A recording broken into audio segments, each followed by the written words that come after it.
அறிவுடைய பெற்றோர்கள் அவர்களுக்கும் என் அன்பான மாணவ செல்வங்கள் அனைவருக்கும் எனது அன்பான வணக்கம். நாம் சென்ற வகுப்பில் இயல் 7 உள்ள வாரி தந்த வள்ளல் என்னும் உரைநடை பகுதியினை பார்த்தோம். நாம் சென்ற வகுப்பில் வாரி தந்த வள்ளல் என்னும் உரைநடை பகுதியினை பார்த்தோம். இந்த உரைநடை பகுதியிலிருந்து நாம் அறிந்து கொண்ட செய்திகள் என்ன? இப்ப தமிழ் மொழியின் இசையினை பரப்பியவர்கள் யார்? யாரு? பாணர்கள். தமிழ் மொழியின் இசையினை பரப்பியவர்கள் பாணர்கள். இந்த பாணர்களை பற்றிய தகவல் எந்த நூலில் இடம்பெற்றுள்ளது? அபிதான சிந்தாமணி. இந்த பாணர்களை பற்றிய தகவல் எந்த நூலில் இடம்பெற்றுள்ளது அப்படின்னா அபிதான சிந்தாமணியில் இடம்பெற்றுள்ளது. இந்த பாணர்களுக்கு தொழில் என்ன? ஒரு நாட்டின் அரசனையோ அல்லது ஒரு கொடை வள்ளலையோ புகழ்ந்து பாடுதல். அவ்வாறு புகழ்ந்து பாடி கிடைக்கக்கூடிய அந்த பரிசு தொகையில் தன்னுடைய வாழ்நாளை போக்குதல், தன்னுடைய வாழ்நாளை நடத்துதல். இதுதான் அவர்களுடைய தொழில். அப்ப பாணர்களுடைய தொழில் என பரிசு பெறுவது. அப்பரிசின் மூலம் வாழ்க்கை நடத்துவதுதான் பாணர்களுடைய தொழில். இவர்கள் என்ன பண்ணாங்க அப்படின்னா ஒரு நாட்டோட அரசனை போய் புகழ்ந்து பாடுறாங்க. அவங்க கொடுக்கக்கூடிய அந்த பரிசு தொகையில வாங்கிட்டு வரும்போது தன்னை போன்று ஏழ்மையில் இருக்கும் பாணர் அவர்களே, நீங்க இந்த நாட்டோட அரசனை சென்று பாருங்கள். அவர்களை பார்த்தீர்கள் என்றால் உங்களுடைய வறுமை போக்க அவர் உதவி செய்வார் அப்படின்னு நம்ம இன்னொருத்தவங்களுக்கு ஆற்றுப்படுத்துறோம் பார்த்தியா, அதாவது வழி அனுப்புறோம் பார்த்தீங்களா, அதுதான் ஆற்றுப்படை அப்படின்னு சொல்றாங்க. இந்த ஆற்றுப்படைலாம் நம்ம ஞாபகத்தில் வந்திருக்கும். இந்த 10 பாட்டு நூல்கள் அப்படின்னு சொன்னாங்க. இந்த 10 பாட்டு நூல்கள்ல ஆற்றுப்படை நூல்கள் மொத்தம் எத்தனை இருக்கு? 5 இருக்கு. எத்தனை இருக்கு? 5 இருக்கு. அது என்னென்ன? திருமுருகாற்றுப்படை, பொருளர் ஆற்றுப்படை, சிறுபானாற்றுப்படை, பெரும்பானாற்றுப்படை, கூத்தர் ஆற்றுப்படை அல்லது மலைப்படு கடாம். இப்ப 10 பாட்டு நூல்களில் உள்ள ஆற்றுப்படை நூல்கள் மொத்தம் எத்தனை? 5 இருக்கு. என்னென்ன? திருமுருகாற்றுப்படை, பொருளர் ஆற்றுப்படை, சிறுபானாற்றுப்படை, பெரும்பானாற்றுப்படை, கூத்தர் ஆற்றுப்படை, மொத்தம் 5 நூல்கள் இருக்கு. ஓகே, இப்ப இந்த வல்வில் ஓரியை பற்றி பார்த்தோம்.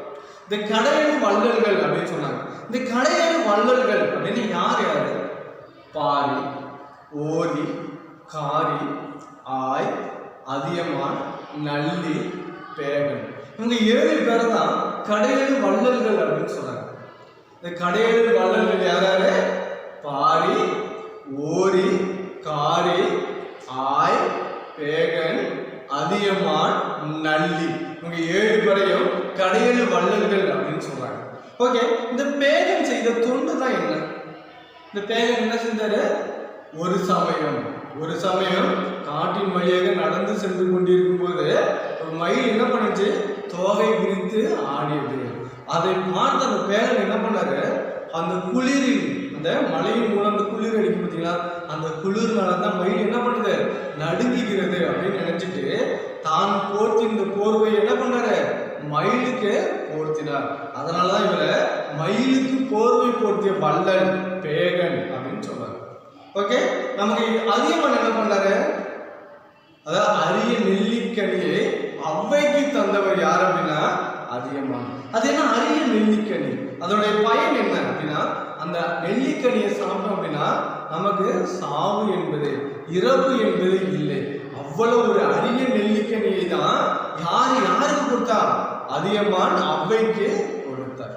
ஓகே, நம்ம இந்த பாடப்பகுதியில கடையில வள்ளல்கள் பற்றியும் அவர்கள் செய்த தொண்டுகளை பற்றியும் நாம் அறிந்து கொண்டோம். ஓகே, இந்த கடையில வள்ளல்களை பற்றி போற்றி பாடும் நூல் எது?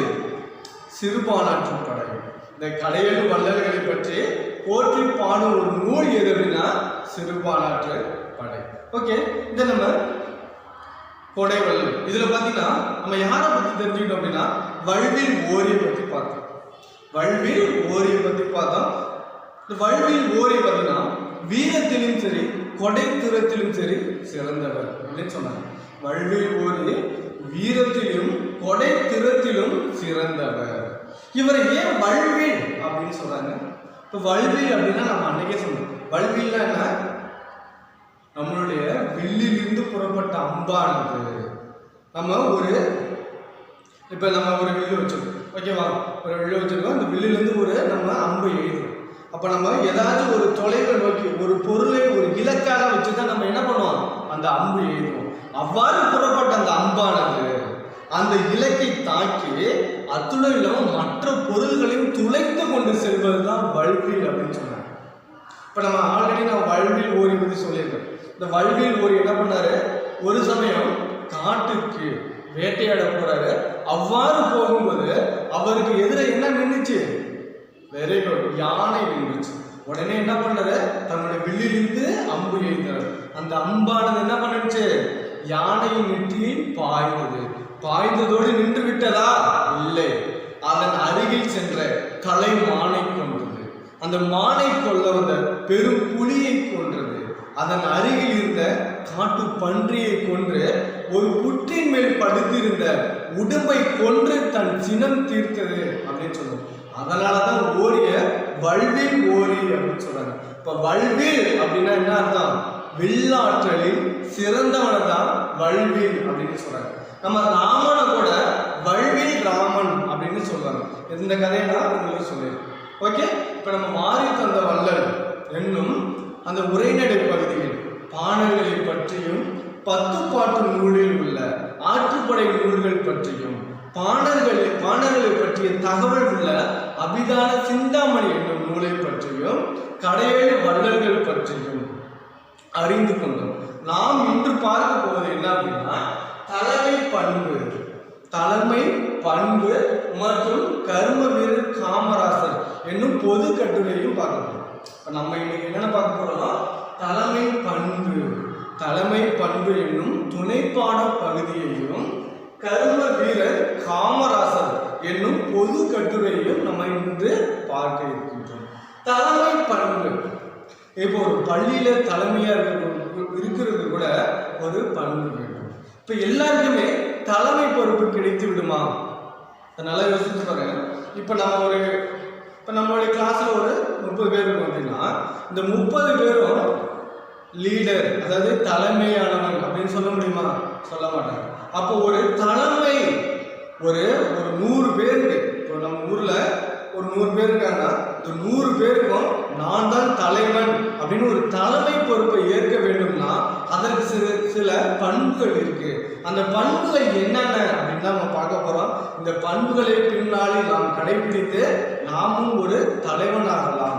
அப்போ ஒரு தலைவன் ஆகணும் அப்படின்னா அதுக்கு என்னென்ன பண்புகள் இருக்க வேண்டும் என்பதை தான் நம்ம இந்த தலைமை பண்பு என்னும் துணைப்பாடம் வழியாக அறிந்து கொள்ள போகிறோம். தெரிஞ்சுக்கலாமா? பாருங்க, செந்தூர். இப்ப செந்தூர்ங்கிறது ஒரு அழகிய கிராமம். ஓகே, நல்லா முற்று கவனிங்க. நாம ஒரு அழகான கதை சொல்ல போறோம். இப்ப செந்தூருங்கிறதுனா ஒரு அழகான கிராமம். இந்த கிராமத்துல சுற்றிலும் பார்த்தீங்கன்னா என்ன இருக்கும்? வயல்வெளிகள். எங்கு பார்த்தாலும் பச்சை பசைன்னு வயல்வெளிகள். அவ்வளவு ஒரு அழகான கிராமம் தான் செந்தூர் கிராமம். இந்த கிராமத்தை ஆண்ட இந்த ஊர் தலைவர் அப்படின்னு சொல்றாங்க. இந்த செந்தூர் என்ற கிராமத்தின் ஊர் தலைவர் யார் அப்படின்னா வேம்பன். இப்ப செந்தூர்னா ஒரு அழகான கிராமம். அந்த கிராமத்தோட ஊர் தலைவர் யார் அப்படின்னா வேம்பன். இந்த வேம்பன் என்ன பண்றாரு? தன்னுடைய கிராமமான அந்த செந்தூரை மேலும் டெவலப் பண்ணணும். நம்ம ஊரை இன்னும் மேலும் பல்வேறு வழிகளில் நம்ம என்ன பண்ணணும்? முன்னேற ஏற்பாடு செய்யணும் அப்படின்னு என்ன பண்றாரு? அந்த ஊர்ல உள்ள ஊரை சுற்றி உள்ள பெரும் பணக்காரர்கள் போய் உதவி கேட்கிறாரு. ஐயா, இது மாதிரி என்னுடைய கிராமம் செந்தூர் கிராமம், என் ஊரில் வாழும் மக்களை நான் பல்வேறு வழிகளில் முன்னே கொண்டு செல்ல வேண்டும். அதற்கு தங்களால் இயன்ற உதவிகளை தாருங்கள் அப்படின்னு வேம்பன் போய் எல்லா பணக்காரங்களையும் கேட்கிறாங்க. உடனே எல்லா பணக்காரங்களும் என்ன பண்றாங்க? அவங்களால் இயன்ற அனைத்து உதவிகளையும் வேம்பன் கொடுத்துறாங்க. நிறைய பொருள் உதவி சேர்ந்துச்சு. இப்ப வேம்பன் சுற்றி என்ன இருக்கு, நிறைய பொருள் இருக்கு, அவ்வளோ பணங்கள்லாம் இருக்கு. அவ்வளோ பணத்தையும் அவர் வச்சுட்டு என்ன பண்ணுவார், நம்மளாட்டியே செயல்படுத்த முடியாது. அப்ப இவ்வளவு பணத்தையும் முறையான ஒரு வழியில் செயல்படுத்த வேண்டும்னா ஒரு நிர்வாகி தேவை, ஒரு நிர்வாகி தேவை. அப்படிங்கிறனால அவர் என்ன பண்ணாரு, நிர்வாகி ஒருவரை நியமிக்கின்றார். நம்மகிட்ட நிறைய பணங்கள் இருக்கு, இந்த பணத்தை எல்லாம் நல்ல வழியில செலவு செஞ்சு நம் ஊர் மக்களை மேலும் பல வழிகளில் முன்னெடுத்து கொண்டு செல்ல வேண்டும் அப்படின்ட்டு ஒரு நிர்வாகி ஒருவரை நியமிக்கின்றார். அவ்வாறு அந்த ஒரு கிராமம் அப்படின்னா அதில் தண்டரா போடுவாங்க. நீ பார்த்துருக்கீங்களா?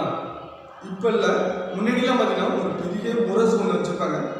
அந்த முரசில் பார்த்தீங்கன்னா தண்டரா போடுவாங்க. இப்போ நாட்டு மக்களுக்கு ஒரு நற்செய்தி அப்படின்னு தண்டரா போடுவாங்க. அவ்வாறே பார்த்தீங்கன்னா முரசு அறைந்து அறிவிக்கிறார், நம் ஊர் மக்கள்ல நல்ல திறமையான ஒருவரை நான் நிர்வாகியாக, இந்த நாட்டை நிர்வகிக்கும் ஒரு உறுப்பினராக தேர்ந்தெடுக்க போறேன். உங்களுக்கு யாருக்கெல்லாம் விருப்பம் இருக்கோ நீங்க உங்களுடைய பெயரை சொல்லுங்க அப்படின்னு தண்டரா அறிவிக்கிறாங்க. எல்லா ஊர் மக்கள் முன்னிலையில ஒரு 2 பேர் மட்டும் நான் நிர்வாகியா இருக்கிறேன் அப்படின்னு முன்னேறி வராங்க. அதாவது யாராவது வந்து பாலன், பூவண்ணன், இந்த 2 பேருமே போட்டிடுறாங்க. இப்ப இதுல யாராச்சும் ஒருத்தவங்க போட்டிட்டா ஓகே, நீ இது மட்டும்தான் வந்திருக்க, அதனால நீ உனக்கு இந்த பொறுப்பை நான் கொடுத்துறேன் அப்படின்னு கொடுத்துருப்பாரு. ஆனா வந்தது எத்தனை பேரு, 2 பேரு. அப்ப 2 பேருகிட்ட அந்த நிர்வகிக்கும் பொறுப்பை கொடுக்க முடியுமா? முடியாது. யாரோ ஒருத்தவங்க தான் கொடுக்கணும். அப்ப அவர் என்ன பண்றாரு, பாலன், பூவண்ணன் இவங்க 2 பேர்ல யாரு திறமை வாய்ந்தவன் அப்படின்னு சோதிக்க ஒரு 3 போட்டிகள் நடத்துறாரு. யாரு, பாலன், பூவண்ணன் இவங்க 2 பேர்ல யார் ஒரு திறமையான நிர்வாகி அப்படின்னு சோதிக்க ஒரு 3 போட்டிகள் நடத்துறாரு. அதுல முதல் போட்டி என்ன அப்படின்னா, மக்களுக்கு பிடித்தவராக இருக்க வேண்டும். நம்ம சுற்றி உள்ள நம்ம கிராம மக்களுக்கு நீ எப்படி இருக்கணும், பிடித்தவராக இருக்க வேண்டும். இதுதான் முதல் போட்டி. உடனே பாலன் என்ன பண்றான், நம்ம ஊர்ல உள்ள அனைத்து மக்களுக்கும் நான் பிடித்தவராக இருக்க வேண்டும்னா நான் என்ன பண்ணணும் அப்படின்னு யோசிக்கிறான். உடனே ஊர் மக்கள் அனைவரையும் கூப்பிடுறான், நீங்க எல்லாரும் நாளை என் வீட்டிற்கு வாருங்கள் அப்படின்னு சொல்லிட்டு போறான். மறுநாள் அந்த ஊர் மக்கள் எல்லாம் என்ன பண்றாங்க, பாலனோட வீட்டுக்கு போறாங்க. அவங்க வீட்டுக்கு போனோன்னா அவங்க அனைவருக்கும் அறுசுவை விருந்தளிக்கிறான். அறுசுவை அப்படின்னா 6 சுவை. என்னென்ன சுவை? இனிப்பு, புளிப்பு, கசப்பு, கார்ப்பு, உவர்ப்பு, துவர்ப்பு. இதுதான் அறுசுவை அப்படிம்பாங்க. இந்த அறுசுவை உணவு அளிக்கிறான். யாருக்கு? ஊர் மக்களுக்கு. யார் அளிக்கிறது? பாலன் அளிக்கிறான். உடனே ஊர் மக்கள் எல்லாம் பாலன் வீட்டில் போய் நல்லா வயிறார சாப்பிட்டு நீங்க தான் நம்ம ஊரை நிர்வாகியா வரணும் அப்படின்னு வாழ்த்து சொல்லிட்டு எல்லாம் போயிடுறாங்க. அடுத்தது பூவன் என்ன பண்றது அப்படின்னா, தன் ஊர் கிராம மக்கள் இருக்காங்க பார்த்தீங்களா, அந்த கிராம மக்கள்ல திறமைசாலிகள், திறமை வாய்ந்த சிலரை தேர்ந்தெடுக்கிறார். திறமை வாய்ந்த சிலரை தேர்ந்தெடுத்து தொழில் சார்ந்த பயிற்சிகளை கற்றுக் கொடுக்கிறாரு. இப்போ பாலன் என்ன பண்ணா, இந்த கிராம மக்கள் அனைவரும் அழைத்து தன் வீட்டுக்கு வரான்.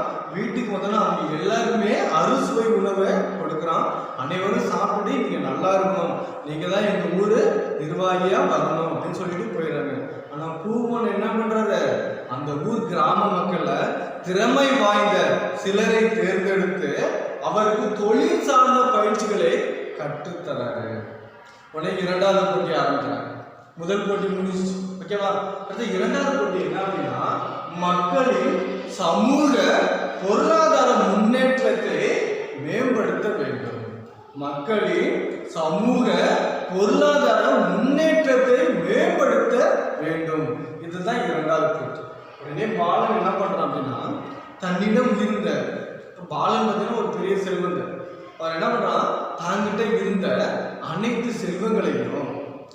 செல்வங்களையும் அந்த ஊர் மக்களுக்கு பிரித்து கொடுக்க எண்ணுகிறான். பாலன் என்ன பண்ணா, தன்னிடம் இருந்த செல்வங்களை எல்லாம் அந்த ஊர் மக்களுக்கு கொஞ்சம் கொஞ்சமா பிரித்து கொடுக்க என்றான். உடனே வாங்க ஊர் மக்கள் என்ன சொல்றாங்க, நீங்க தான் இந்த ஊரு நிர்வாகியா வரணும், நாங்க எல்லாம் ரொம்ப மகிழ்ச்சியா இருப்போம் அப்படின்னு எல்லாரும் வானல வாழ்த்திட்டு போறாங்க.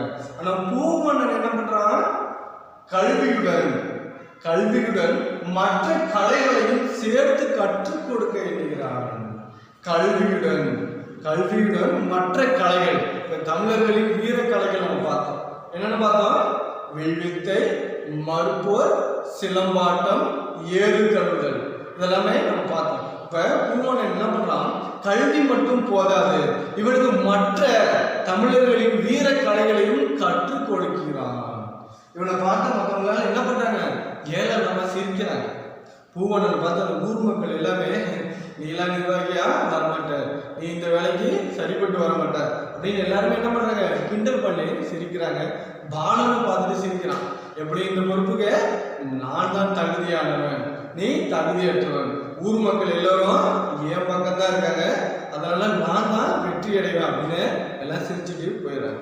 அடுத்தது மூன்றாவது போட்டி அறிவிக்கிறாங்க. யாரு? இந்த ஊர் தலைவர் அறிவிக்கிறார். மூன்றாவது போட்டி என்ன அப்படின்னா, மக்களிடம் பரிவு காட்ட வேண்டும். மக்களிடம் பரிவு அப்படின்னா இரக்கம் காட்டுதல், மக்களிடம் பரிவு காட்ட வேண்டும். இதுதான் மூணாவது. உடனே பாலம் சிந்தித்தவர் போறான். மக்களிடம் பரிவு காட்ட வேண்டும். பரிவு அப்படின்னா இரக்கம். நம்ம யார்கிட்ட இரக்கம் காட்டுது, எப்படி செய்வது அப்படின்னு யோசித்தவாறு சிந்தித்தவாறு நடந்து போயிட்டே இருக்கான். அவ்வாறு போகும்போது ஒரு மரத்தடியில ஒரு பாட்டி, வயதான பாட்டி, ஒரு மரத்தடியில ஒரு வயதான பாட்டி படுத்திருக்காங்க. அவங்களாடி ஏந்திட்டு உட்காரவே முடியல. அந்த வழியை என்ன பண்றான்? பாலன் போயிட்டு இருக்கான். அப்ப அந்த மூதாட்டி பாலனை கூப்பிடுறாங்க. தம்பி கொஞ்சம் இங்க வாங்கல, என்னாட்டி எழுந்து உட்கார முடியல, என்னை கொஞ்சம் தூக்கி விடுங்க அப்படின்னு அந்த பாட்டி கேட்கிறாங்க. அதுக்கு பாலன் சொல்றான், எனக்கு அவசர வேலை இருக்கு போ அப்படின்னு சொல்லிட்டு போயிட்டே இருக்கான். பாலன் என்ன சொல்றான்? எனக்கு அவசர வேலை இருக்கு, உனக்கு வேற வேலை இல்லை அப்படின்னு சொல்லிட்டு அப்படின்னு போயிட்டான். சற்று நேரத்தில் அந்த இடத்திற்கு யார் வராங்க? பூவண்ணன் வருகிறான். பூவண்ணன் வரட்டும், அந்த பாட்டி என்ன பண்றாங்க? அந்த மரத்தடியிலே படுத்திருக்காங்க. இந்த பாட்டியை பார்த்த உடனே பூவண்ணன் என்ன பண்றான்? அந்த மரத்தடிக்கு போறான். பாட்டி உங்களுக்கு என்ன வேண்டும் கூறுங்கள், அதை நான் செய்கிறேன் அப்படின்னு பூவண்ணன் சொல்றான். அதுக்கு அந்த பாட்டி சொல்றாங்க, தம்பி என்னாட்டி எழுந்து உட்கார முடியவில்லை, எனக்கு கொஞ்சம் உதவி செய்யுங்கள் அப்படின்னு சொல்றாங்க அந்த பாட்டி. உடனே பூவண்ணன் என்ன பண்றான்?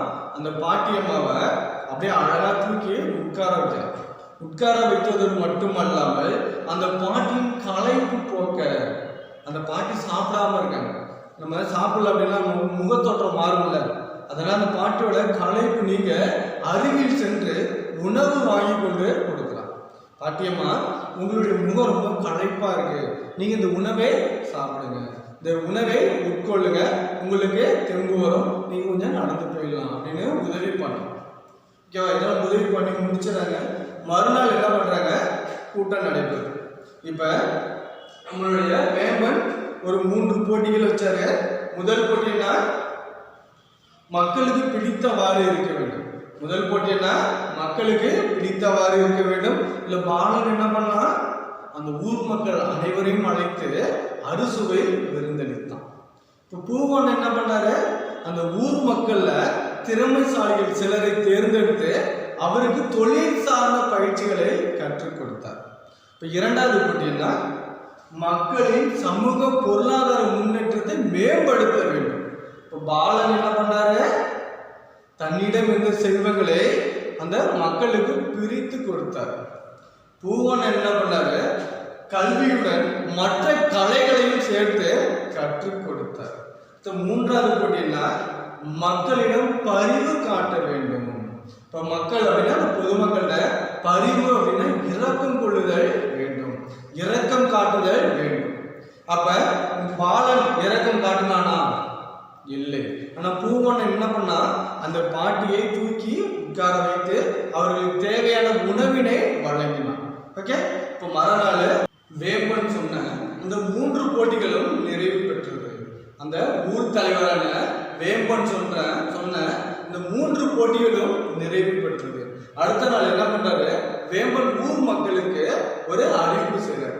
அதாவது பாலன், பூவண்ணன் இவங்க 2 பேரும் அவர்களிடம் ஒப்படைத்த இந்த 3 போட்டிகளையும் நிறைவு செய்துள்ளனர். அதனால ஊர் மக்கள் நீங்க எல்லாருமே வாங்க, இதுல திறமை வாய்ந்தவன் யார் என்று பார்த்து அவர்களிடம் இந்த ஊரை நிர்வகிக்கும் நிர்வாகியை தேர்ந்தெடுப்போம் அப்படின்னு சொல்லி அனுப்புகிறார்.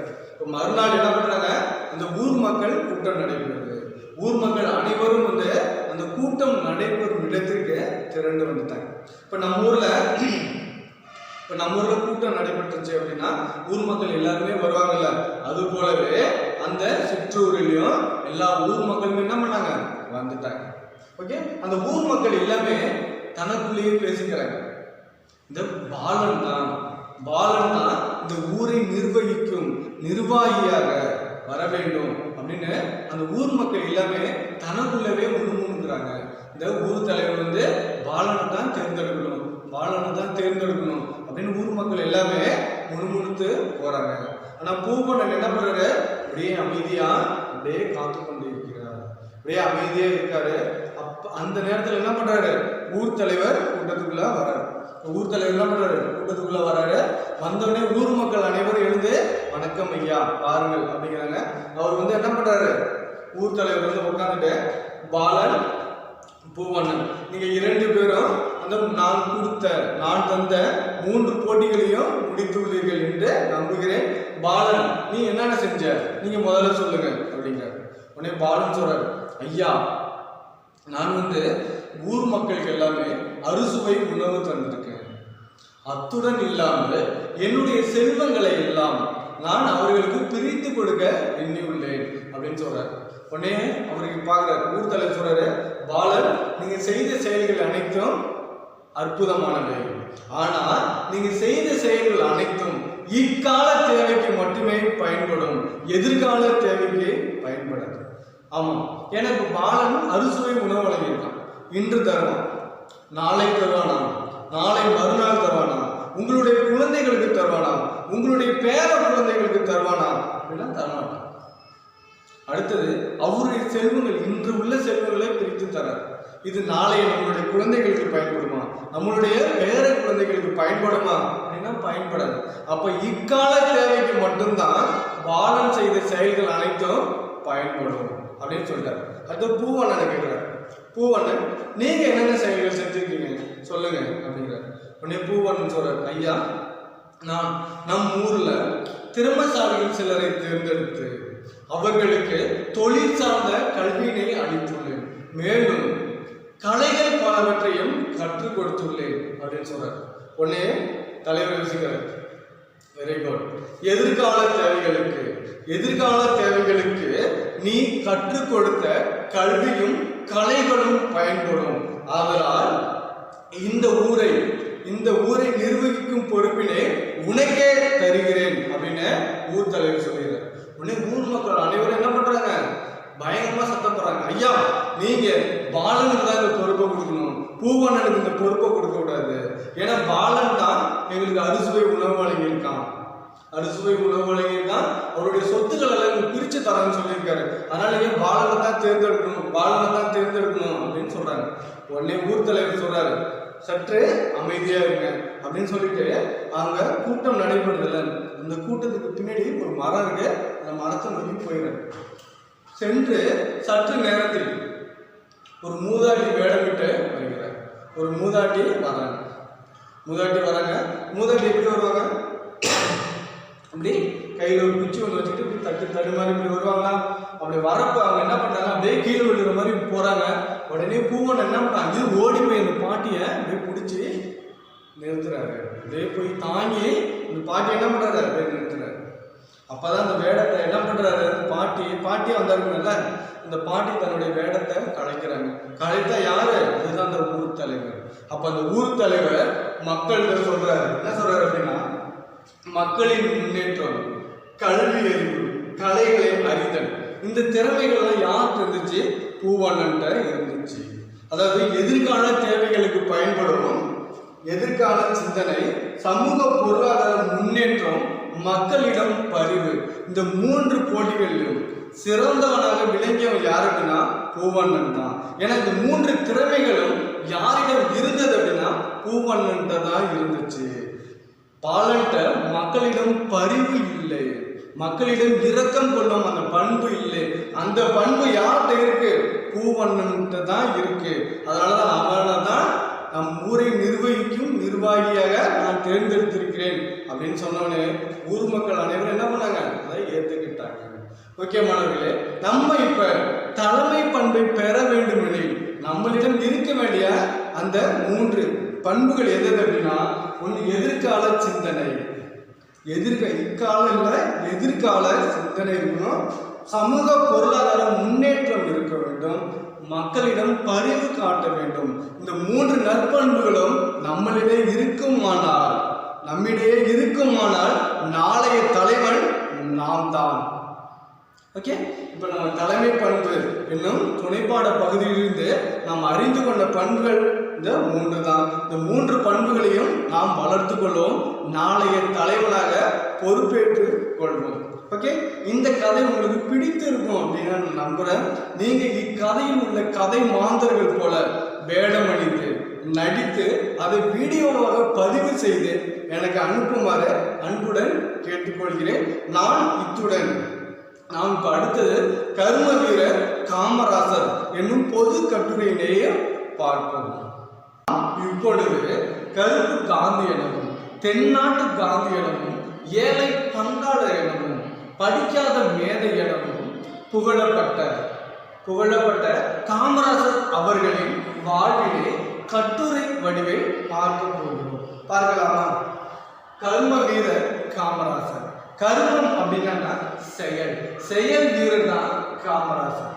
குறிப்பு சட்டகம், முன்னுரை, பிறப்பும் வளர்ப்பும், தொண்டால் உயர்ந்த தூயவர், முதலமைச்சராக ஆற்றிய பணிகள், முடிவுரை. இப்ப நம்ம ஒரு கட்டுரை எழுதுறோம் அப்படின்னா அந்த கட்டுரை எழுதுற மேல தலைப்பு எழுதணும். ஓகேவா? இந்த தலைப்புக்கு அரை மதிப்பெண் நான் சொல்லியிருக்கேன். இந்த தலைப்பு எழுதணும். தலைப்புக்கு அடுத்ததாக குறிப்பு சட்டகம் அப்படின்னு போட்டுட்டு அந்த கட்டுரையில நாம் எழுத போகும் அனைத்து உட்தலைப்புகளையும் எழுத வேண்டும். முன்னுரை, பிறப்பும் வளர்ப்பும், தொண்டால் உயர்ந்த தூயவர், முதலமைச்சராக ஆற்றிய பணிகள், முடிவுரை. ஓகே, இப்போ முன்னுரை. நம்ம முன்னுரை பாருங்க. இன்றைய உலகில் நாம் வாழ்ந்து கொண்டிருக்கும் இந்த உலகில், அதான் இன்றைய உலகில் கற்றவர்க்கே சிறப்பு. இந்த உலகத்துல நாம் வாழ்ந்து கொண்டிருக்கும் இந்த உலகத்துல யாருக்கு சிறப்பு அப்படின்னா கல்வி அறிவு உடையவர்களுக்கு தான் சிறப்பு. இப்ப கல்வி அறிவு இல்லாதவர் கலர் நிலத்துக்கு ஒப்பாவான் என்றார் பாரதிதாசன். இப்ப இந்த உலகத்துல யாருக்கு சிறப்பு செய்வார்கள் மக்கள்? கல்வி அறிவு உடையவர்களுக்கு தான் சிறப்பு செய்வார்கள். அது மட்டும் இல்லாமல் செல்வருக்கே செல்வாக்கு. இப்ப நம்மகிட்ட பணம் இருந்துச்சு அப்படின்னா எதையும் சாதிக்கலாம். செல்வருக்கு அப்படின்னா செல்வம் மிகுந்தவருக்கு தான் இவ்வுலகில் செல்வாக்குகள் அதிகமா இருக்கும். நான் மிகப்பெரிய பணக்காரனா இருந்தா அப்படின்னா எனக்கு எதையும் சாதிக்க முடியும். அதாவது செல்வருக்கே செல்வாக்கு. இப்படிப்பட்ட மக்கள் வாழும் இந்த சமுதாயத்திலே அயராது அப்படின்னா ஓய்வே இல்லாமல், களைப்பு இல்லாமல், ஓய்வே இல்லாமல் பொதுநல தொண்டை மேற்கொண்டு, பொதுநலம் தன்னலம் பொதுநலம் அப்படின்னு சொல்றாங்க. இப்ப தன்னலம் அப்படின்னா தன்னலம், தன்னுடைய நலத்திற்கு தேவையான அனைத்து வசதிகளையும் செய்து கொள்பவன் தன்னலம் உடையவன். இப்ப தன்னலம்னா தன்னுடைய தேவைக்கு ஏற்ப அனைத்து வசதிகளையும் செய்து கொள்பவன் தன்னலம் உடையவன். அப்ப பொதுநலம்னா என்ன? தன்னலம் கருதாமல், தன்னுடைய நலம் கருதாமல் மற்றவர்களுக்காக ஓடோடி உழைப்பவன் தான் பொதுநலம் உடையவன் அப்படின்னு அர்த்தம். பொதுநல தொண்டை மேற்கொண்டு கல்வியும் செல்வமும் இன்றி ஒரே ஒருவர் உயர்ந்தார். அதாவது கல்வி அறிவும் இல்லை, அவர் மிகப்பெரிய பணக்காரரும் இல்லை, ஆனா ஒரே ஒருவர் உயர்ந்து உள்ளார். அவர் யாரு? அவர் தான் நம் காமராசர். அதாவது இப்போ காமராசர் பார்த்தீங்கன்னா 6ஆம் வகுப்பு வரை தான் படித்திருக்காரு. அந்த 6ஆம் வகுப்பு படிப்பையே அவர் பாதியிலேயே விட்டுவிட்டார். அவருடைய குடும்பம் மிகப்பெரிய செல்வந்தர் குடும்பமும் அல்ல, மிக மிக குறைவான வறுமையான குடும்பம் தான் காமராஜரின் குடும்பம். அப்ப கல்வியறிவும் இல்லாமல் செல்வமும் இல்லாமல் ஒரே ஒரு மனிதன் உயர்ந்தவனாக இருக்கின்றார் அப்படின்னா அது வேற யாரும் இல்லை, அவர்தான் நம் காமராஜர். அவர்தான் படிக்காத மேதை, கல்வி கண் திறந்தவர், ஏழை பங்காளர் என்றும் புகழப்பட்ட காமராஜர். அவர் வாழ்க்கை குறித்து அறிவோம், அவர் வாழ்க்கை குறித்து அறிவோமா அப்படின்னு கேட்டிருக்காங்க. இந்த அறிவோமா அப்படிங்கிறப்ப நம்ம வினாக்குறி போடணும். ஓகேவா? நம்ம ஒரு கட்டுரை எழுதும் போது இந்த கார்புள்ளியெல்லாம் எழுதணும். ஓகேவா? இந்த கார்புள்ளி எங்க வருது அதெல்லாம் எழுதணும், முற்றுப்புள்ளியெல்லாம் எழுதணும். ஓகே, இப்போ முன்னுரை கவனிங்க. இன்றைய உலகில் கற்றவருக்கே சிறப்பு. இந்த இடத்துல ஆச்சரியக்குறி போடணும். கற்றவருக்கே சிறப்பு, செல்வருக்கே செல்வாக்கு. இந்த இடத்துல ஆச்சரியம். இப்படிப்பட்ட மக்கள் வாழும் சமுதாயத்தில் அயலாறு பொதுநல தொண்டை மேற்கொண்டு கல்வியும் செல்வமும் இன்றி ஒரே ஒருவர் உயர்ந்தார். அவர்தான் படிக்காத மேலை என்றும் கல்வி கண் திறந்தவர் என்றும் ஏழை பங்காளர் என்றும் புகழப்பட்ட காமராஜர். அவர் வாழ்க்கை குறித்து அறிவோமா அப்படின்னு கேட்டிருக்காங்க. இப்ப நம்ம அடுத்தது பிறப்பும் வளர்ப்பும். விருதுநகரில் குமாரசாமி நாடார் சிவகாமி அம்மான் தம்பதியினருக்கு 15/7/1903 மகனாக பிறந்தார். காமராஜர் விருதுநகரில் குமாரசாமி நாடார் சிவகாமி அம்மாள் இணையோருக்கு அல்லது தம்பதியினருக்கு 15/7/1903 மகனாக பிறந்தார். இளமையிலேயே தந்தையை இழந்தார். இவருடைய இளமை காலத்திலேயே இவர் அவருடைய தந்தையை இழந்து விட்டார். இவர் 6ஆம் வகுப்பு படித்து கொண்டிருக்கும் போதே அவருடைய தந்தை இறந்து விட்டார். அப்ப அவருடைய வீட்டில் என்ன இருக்கும்? வறுமை இருக்கும். இப்ப வறுமை காரணமாக இவர் பள்ளி கல்வியை பாதியிலேயே விட்டுவிட்டார். இழந்தார். வறுமை காரணமாக வேலைக்கு சென்றார். தந்தை இறப்பிற்கு பின் காமராஜர் என்ன பண்றாரு? வேலைக்கு போறார். ஆனா வேலையில் அவருடைய நாட்டம் செல்லவில்லை, அவருடைய சிந்தனை செல்லவில்லை, அவருடைய மனம் செல்லவில்லை. அதான் சென்றார். எனினும் மனம் தாய்நாட்டு விடுதலையில் நாட்டம் கொண்டது. அவர் தன்னுடைய குடும்பம் காரணமாக, தன்னுடைய குடும்பத்தின் வறுமை காரணமாக வேலைக்கு சென்றாலும் அவருடைய மனம் நாட்டு விடுதலையின் மீது தான் இருந்துச்சு. அதாவது அப்போ பார்த்தீங்கன்னா நம்ம ஆங்கிலேயர்களுக்கு அடிமையாக இருந்தோம். ஆங்கிலேயரை எதிர்த்து பல்வேறு போராட்டங்கள் நடந்து கொண்டிருந்த அந்த காலத்தில் காமராஜர் என்ன பண்ணாரு?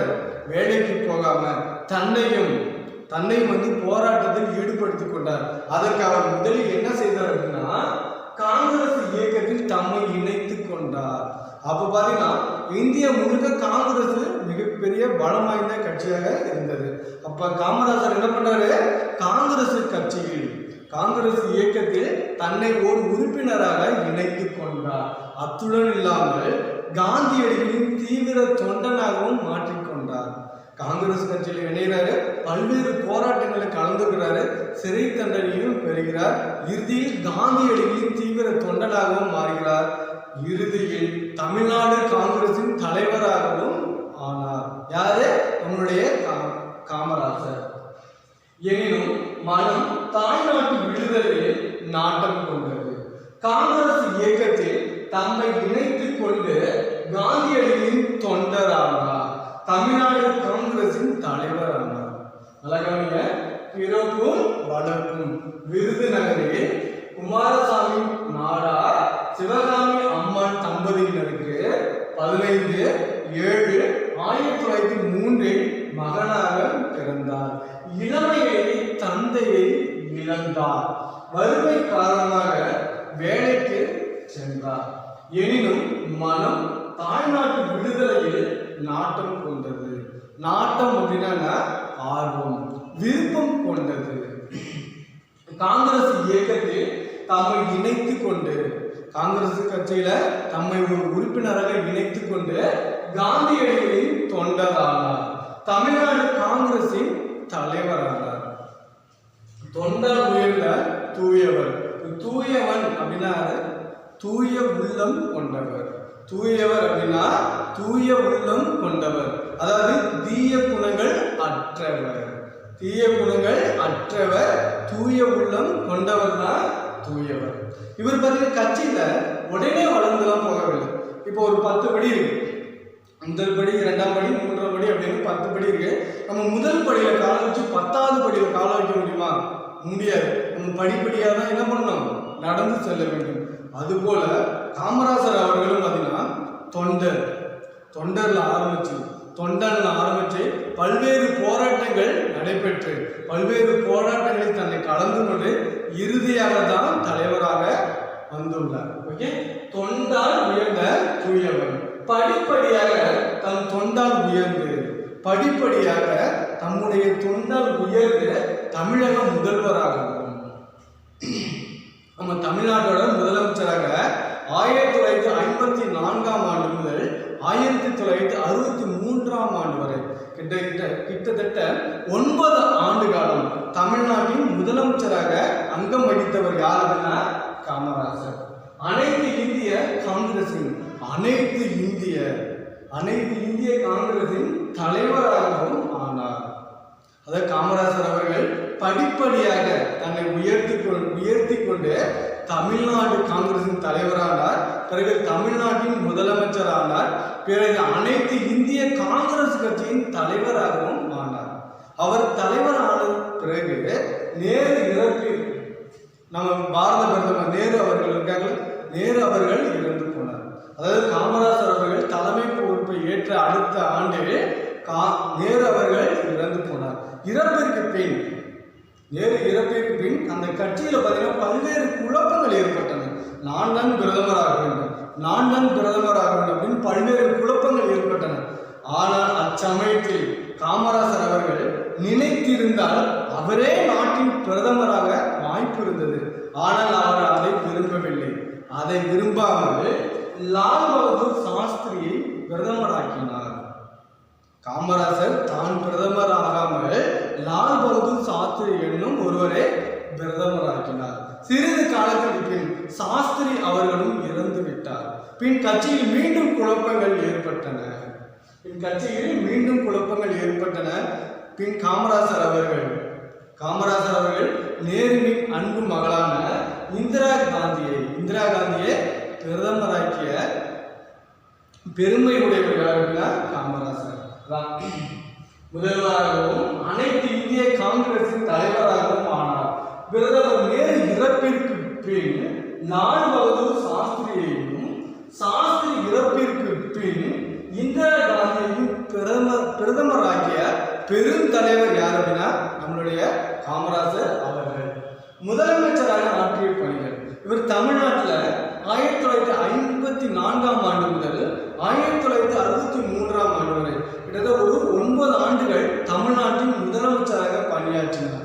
இவர் தமிழ்நாட்டின் முதலமைச்சராக இருக்கும் அந்த காலகட்டத்தில் பல்வேறு திட்டப் பணிகளை கொண்டு வந்தார். அவற்றுள் சிலவற்றை நாம் பார்ப்போம். முதலாவதாக குருகுல கல்வி என்னும் கல்வி திட்டத்தை ஒழித்தார். முதலாவதாக ராஜாஜி அவர்களால் கொண்டு வரப்பட்ட குருகுல கல்வி திட்டத்தை அடியோடு ஒழித்தார். அடுத்ததாக ஏழை குழந்தைகளும் கல்வி கற்க வேண்டும் என்ற ஒரு நோக்கத்திற்காக மதிய உணவு திட்டத்தை கொண்டு வந்தார். அடுத்ததாக பள்ளியில் படிக்கும் அனைத்து மாணவர்களும் ஏற்றத்தாழ்வின்றி படிப்பதற்காக சீருடை திட்டத்தையும் அமல்படுத்தினார். 10 முக்கிய நீர்ப்பாசன திட்டங்களையும் கொண்டு வந்தார். வெப்ப மின் திட்டங்கள் போன்ற பல்வேறு திட்டங்களை கொண்டு வந்த பெருமைக்கு உரியவர் யார் அப்படின்னா நம் காமராசர் அவர்கள். முதலமைச்சராக ஆற்றிய பணிகள். குருகுல கல்வி திட்டத்தை கைவிட்டார்.